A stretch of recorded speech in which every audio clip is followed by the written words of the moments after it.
ॐ नमो भगवते श्रीवीरप्रताप विजय भगवते पीताम्बरां मम सर्वनिन्दकानां सर्वदुष्टानां वाचं मुखं पदं स्तम्भय ब्राह्मीं मुद्रय बुद्धिं विनाशय अपारबुद्धिं कुरु आत्मविरोधीनां शत्रूणां शिरो ललाटे मुखं नेत्रं कर्णयो नासिको रूपद अनुरेणु दन्तोष्टजिह्वा तालु गुह्यगुदकटी जानुनी सर्वाङ्गेषु केशादि पादपर्यन्तं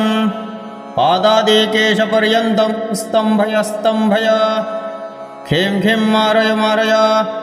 परमन्त्रपरचन्द्रपरतन्त्राणि छेदय आत्ममग्नयन्त्रतन्त्राणि रक्ष सर्वग्रहं निवारय व्याधिं विनाशय दुःखं हर दारिद्र्यं निवारय सर्वमन्त्रस्वरूपिणी सर्वतन्त्रस्वरूपिणी सर्वशिल्पप्रयोगस्वरूपिणी सर्वतन्त्रस्वरूपिणी दुष्टग्रह भूतग्रह आकाशग्रह पाषाणग्रह सर्वचाण्डालग्रह यक्षकिन्नर पुरुषग्रह भूतप्रेतपिशाचां शाकिनी डाकिनीनां ग्रहाणां पूर्वदिशां बन्धय वार्ताली मां रक्ष दक्षिणदिशां बन्धय कीर्तावलार्ती मां रक्ष पश्चिमदिशायां बन्धय स्वप्नवार्ताली मां रक्ष उत्तरदिशां बन्धय कालीं मां रक्षय ऊर्ध्वदिशं बन्धय उग्रकाली मां रक्ष पातालदिशं बन्धय श्रीं पीताम्बरा परमेश्वरी मां रक्ष सकलरोगविनाशय सर्वशत्रून् पलायनाय पञ्चयोजनमध्ये राजानस्त्रीवशां गुरु शत्रून् दह पच मथ स्तम्भय मोहय आकर्षय मम शत्रून् उच्चाटय हुं फट् स्वाहा ॐ नम इति। ॐ नमो भगवते श्रीवीरप्रताप विजय भगवते पीताम्बरां मम सर्वनिन्दकानां सर्वदुष्टानां वाचं मुखं पदं स्तम्भय ब्राह्मीं मुद्रय बुद्धिं विनाशय अपारबुद्धिं कुरु आत्मविरोधीनां शत्रूणां शिरो ललाटे मुखं नेत्रं कर्णयो नासिको रूपद अनुरेणु दन्तोष्टजिह्वा तालु गुह्यगुदकटी जानुनी सर्वाङ्गेषु केशादि पादपर्यन्तं पादादि केशपर्यन्तं स्तम्भय खें मारय परमन्त्रपरचन्द्रपरतन्त्राणि छेदय आत्ममग्नयन्त्रतन्त्राणि रक्ष सर्वग्रहं निवारय व्याधिं विनाशय दुःखं हर दारिद्र्यं निवारय सर्वमन्त्रस्वरूपिणी सर्वतन्त्रस्वरूपिणी सर्वशिल्पप्रयोगस्वरूपिणी सर्वतन्त्रस्वरूपिणी दुष्टग्रह भूतग्रह आकाशग्रह पाषाणग्रह सर्वचाण्डालग्रह यक्षकिन्नर पुरुषग्रह भूतप्रेतपिशाचां शाकिनी डाकिनीनां ग्रहाणां पूर्वदिशां बन्धय वार्ताली मां रक्ष दक्षिणदिशां बन्धय कीर्तावलार्ती मां रक्ष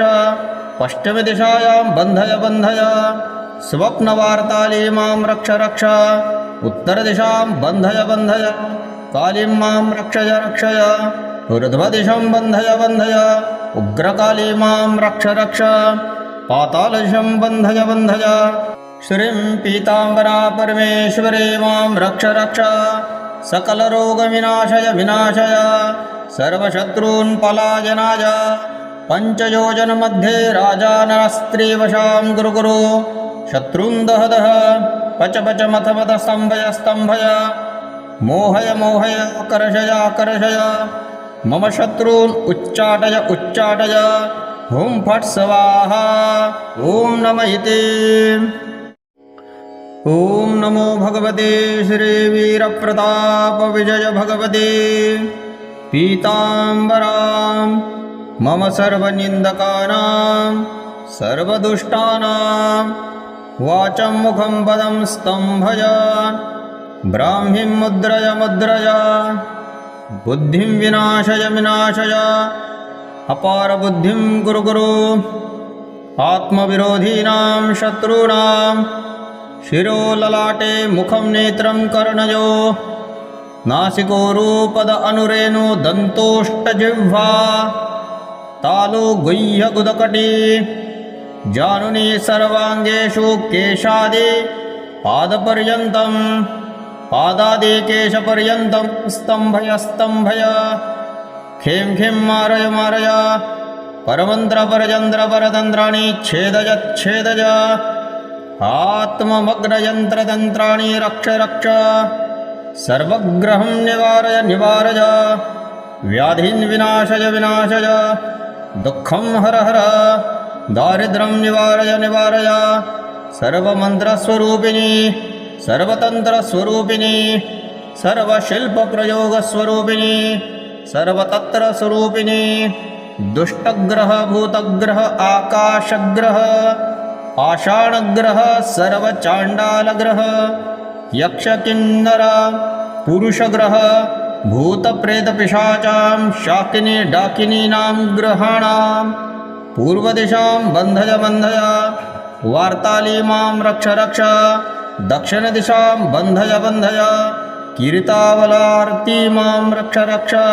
पश्चिमदिशायां बन्धय बन्धय स्वप्नवार्ताली मां रक्ष रक्ष उत्तरदिशां बन्धय बन्धय कालीं मां रक्षय रक्षय ऊर्ध्वदिशं बन्धय बन्धय उग्रकाली मां रक्ष रक्ष पातालदिशं बन्धय बन्धय श्रीं पीताम्बरा परमेश्वरी मां रक्ष रक्ष सकलरोगविनाशय विनाशय सर्वशत्रून् पलायनाय पञ्चयोजनमध्ये राजानस्त्रीवशां गुरुगुरु शत्रून् दह दह पच पच मथ मथ स्तम्भय स्तम्भय मोहय मोहय कर्षय कर्षय मम शत्रून् उच्चाटय उच्चाटय हुं फट् स्वाहा ॐ नमः इति। ॐ नमो भगवते श्रीवीरप्रतापविजय भगवते पीताम्बरां मम सर्वनिन्दकानां सर्वदुष्टानां वाचं मुखं पदं स्तम्भय ब्राह्मीं मुद्रय मुद्रय बुद्धिं विनाशय विनाशय अपारबुद्धिं कुरु कुरु आत्मविरोधीनां शत्रूणां शिरो ललाटे मुखं नेत्रं कर्णयो नासिको रूपद अनुरेणु दन्तोष्टजिह्वा तालु गुह्य गुदकटी जानुनी सर्वाङ्गेषु केशादि पादपर्यन्तं पादादि केशपर्यन्तं स्तम्भय स्तम्भय खें खें मारय मारय परमन्त्रपरचन्द्रपरतन्त्राणि छेदय छेदय आत्ममग्नयन्त्रतन्त्राणि रक्ष रक्ष सर्वग्रहं निवारय निवारय व्याधीन् विनाशय विनाशय दुःखं हर हर दारिद्र्यं निवारय निवारय सर्वमन्त्रस्वरूपिणी सर्वतन्त्रस्वरूपिणी सर्वशिल्पप्रयोगस्वरूपिणी सर्वतन्त्रस्वरूपिणी दुष्टग्रह भूतग्रह आकाशग्रह पाषाणग्रह सर्वचाण्डालग्रह यक्षकिन्नर पुरुषग्रह भूतप्रेतपिशाचां शाकिनी डाकिनीनां ग्रहाणां पूर्वदिशां बन्धय बन्धय वार्ताली मां रक्ष रक्ष दक्षिणदिशां बन्धय बन्धय कीर्तावलार्ती मां रक्ष रक्ष पश्चिमदिशायां बन्धय बन्धय स्वप्नवार्ताली मां रक्ष रक्ष उत्तरदिशां बन्धय बन्धय कालीं मां रक्षय रक्षय ऊर्ध्वदिशं बन्धय बन्धय उग्रकाली मां रक्ष रक्ष पातालदिशं बन्धय बन्धय श्रीं पीताम्बरा परमेश्वरी मां रक्ष रक्ष सकलरोगविनाशय विनाशय सर्वशत्रून् पलायनाय पञ्चयोजनमध्ये राजानरस्त्रीवशां गुरु गुरु शत्रून् दह दह पच पच मथ मथ स्तम्भय स्तम्भय मोहय मोहय आकर्षय आकर्षय मम शत्रून् उच्चाटय उच्चाटय हुं फट् स्वाहा ॐ नम इति। ॐ नमो भगवते श्रीवीरप्रताप विजय भगवते पीताम्बरां मम सर्वनिन्दकानां सर्वदुष्टानां वाचं मुखं पदं स्तम्भय ब्राह्मीं मुद्रय मुद्रय बुद्धिं विनाशय विनाशय अपारबुद्धिं गुरु गुरु आत्मविरोधीनां शत्रूणां शिरो ललाटे मुखं नेत्रं कर्णयो नासिको रूपद अनुरेणु दन्तोष्टजिह्वा तालु गुह्यगुदकटी जानुनी सर्वाङ्गेषु केशादि पादपर्यन्तं पादादि केशपर्यन्तं स्तम्भय स्तम्भय खें खें मारय मारय परमन्त्रपरयन्त्रपरतन्त्राणि छेदय छेदय आत्ममग्नयन्त्रतन्त्राणि रक्ष रक्ष सर्वग्रहं निवारय निवारय व्याधिन् विनाशय विनाशय दुःखं हर हर दारिद्र्यं निवारय निवारय सर्वमन्त्रस्वरूपिणी सर्वतन्त्रस्वरूपिणी सर्वशिल्पप्रयोगस्वरूपिणी सर्वतन्त्रस्वरूपिणी दुष्टग्रह भूतग्रह आकाशग्रह पाषाणग्रह सर्वचाण्डालग्रह यक्षकिन्नर पुरुषग्रह भूतप्रेतपिशाचां शाकिनी डाकिनीनां ग्रहाणां पूर्वदिशां बन्धय बन्धय वार्ताली मां रक्ष रक्ष दक्षिणदिशां बन्धय बन्धय कीर्तावलार्ती मां रक्ष रक्ष पश्चिमदिशायां बन्धय बन्धय स्वप्नवार्ताली मां रक्ष रक्ष उत्तरदिशां बन्धय बन्धय कालीं मां रक्षय रक्षय ऊर्ध्वदिशं बन्धय बन्धय उग्रकाली मां रक्ष रक्ष पातालदिशं बन्धय बन्धय श्रीं पीताम्बरा परमेश्वरी मां रक्ष रक्ष सकलरोगविनाशय विनाशय सर्वशत्रून् पलायनाय पञ्चयोजनमध्ये राजानरस्त्रीवशां गुरु गुरु शत्रून् दह दह पच पच मथ मथ स्तम्भय स्तम्भय मोहय मोहय आकर्षय आकर्षय मम शत्रून् उच्चाटय उच्चाटय हुं फट् स्वाहा ॐ नम इति। ॐ नमो भगवते श्रीवीरप्रताप विजय भगवते पीताम्बरां मम सर्वनिन्दकानां सर्वदुष्टानां वाचं मुखं पदं स्तम्भय ब्राह्मीं मुद्रय मुद्रय बुद्धिं विनाशय विनाशय अपारबुद्धिं गुरु गुरु आत्मविरोधीनां शत्रूणां शिरो ललाटे मुखं नेत्रं कर्णयो नासिको रूपद अनुरेणु दन्तोष्टजिह्वा तालु गुह्यगुदकटी जानुनी सर्वाङ्गेषु केशादि पादपर्यन्तं पादादि केशपर्यन्तं स्तम्भय स्तम्भय खें खें मारय मारय परमन्त्रपरयन्त्रपरतन्त्राणि छेदय छेदय आत्ममग्नयन्त्रतन्त्राणि रक्ष रक्ष सर्वग्रहं निवारय निवारय व्याधिन् विनाशय विनाशय दुःखं हर हर दारिद्र्यं निवारय निवारय सर्वमन्त्रस्वरूपिणी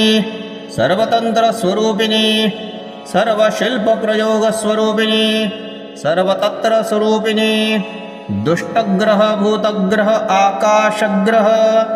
पाषाणग्रह सर्वचाण्डालग्रह यक्षकिन्नर पुरुषग्रह भूतप्रेतपिशाचां शाकिनी डाकिनीनां ग्रहाणां पूर्वदिशां बन्धय बन्धय वार्ताली मां रक्ष रक्ष दक्षिणदिशां बन्धय बन्धय कीर्तावलार्ती मां रक्ष रक्ष पश्चिमदिशायां बन्धय बन्धय स्वप्नवार्ताली मां रक्ष रक्ष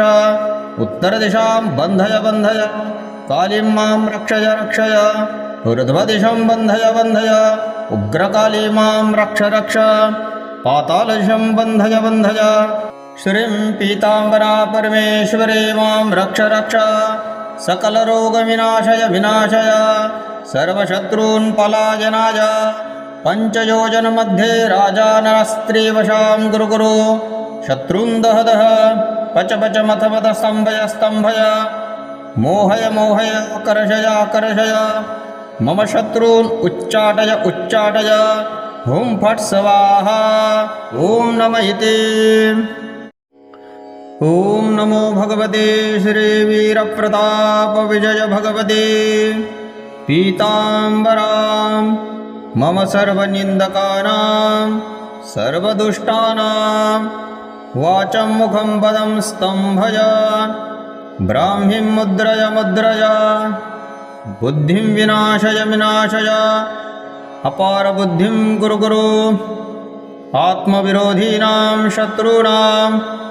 शिरो ललाटे मुखं नेत्रं कर्णयो नासिको रूपद अनुरेणु दन्तोष्टजिह्वा तालु गुह्य गुदकटी जानुनी सर्वाङ्गेषु केशादि पादपर्यन्तं पादादि केशपर्यन्तं स्तम्भय स्तम्भय खें खें मारय मारय परमन्त्रपरचन्द्रपरतन्त्राणि छेदय छेदय आत्ममग्नयन्त्रतन्त्राणि रक्ष रक्ष सर्वग्रहं निवारय निवारय व्याधीन् विनाशय विनाशय दुःखं हर हर दारिद्र्यं निवारय निवारय सर्वमन्त्रस्वरूपिणी सर्वतन्त्रस्वरूपिणी सर्वशिल्पप्रयोगस्वरूपिणी सर्वतन्त्रस्वरूपिणी दुष्टग्रह भूतग्रह आकाशग्रह पाषाणग्रह सर्वचाण्डालग्रह यक्षकिन्नर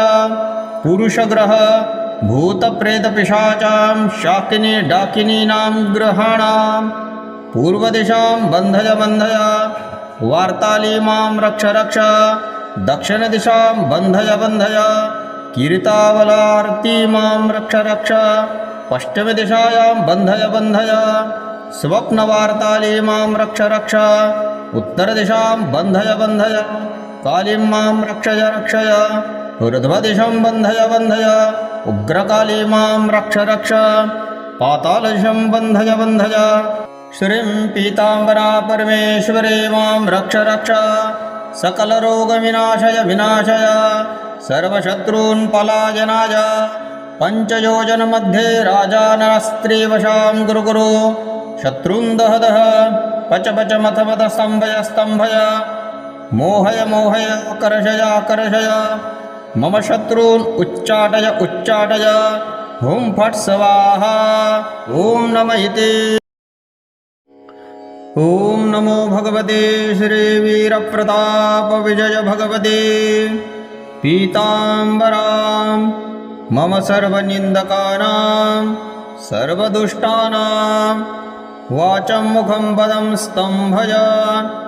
ब्राह्मीं मुद्रय मुद्रय बुद्धिं विनाशय विनाशय अपारबुद्धिं गुरु गुरु आत्मविरोधीनां शत्रूणां शिरो ललाटे मुखं नेत्रं कर्णयो नासिको रूपद अनुरेणु दन्तोष्टजिह्वा तालु गुह्य गुदकटी जानुनी सर्वाङ्गेषु केशादि पादपर्यन्तं पादादि केशपर्यन्तं स्तम्भय स्तम्भय खें खें मारय मारय परमन्त्रपरचन्द्रपरतन्त्राणि छेदय छेदय आत्ममग्नयन्त्रतन्त्राणि रक्ष रक्ष सर्वग्रहं निवारय निवारय व्याधीन् विनाशय विनाशय दुःखं हर हर दारिद्र्यं निवारय निवारय सर्वमन्त्रस्वरूपिणी सर्वतन्त्रस्वरूपिणी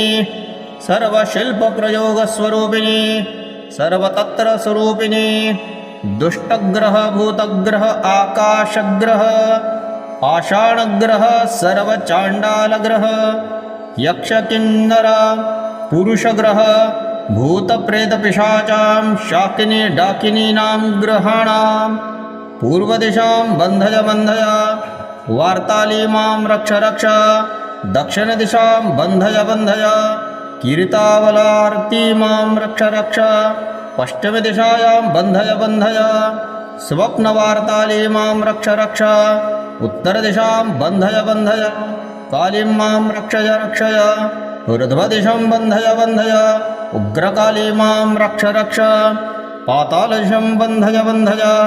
श्रीं पीताम्बरा परमेश्वरी मां रक्ष रक्ष सकलरोगविनाशय विनाशय सर्वशत्रून् पलायनाय पञ्चयोजनमध्ये राजानस्त्रीवशां गुरु गुरु शत्रून् दह दह पच पच मथ मथ स्तम्भय स्तम्भय मोहय मोहय आकर्षय आकर्षय मम शत्रून् उच्चाटय उच्चाटय हुं फट् स्वाहा ॐ नमः इति।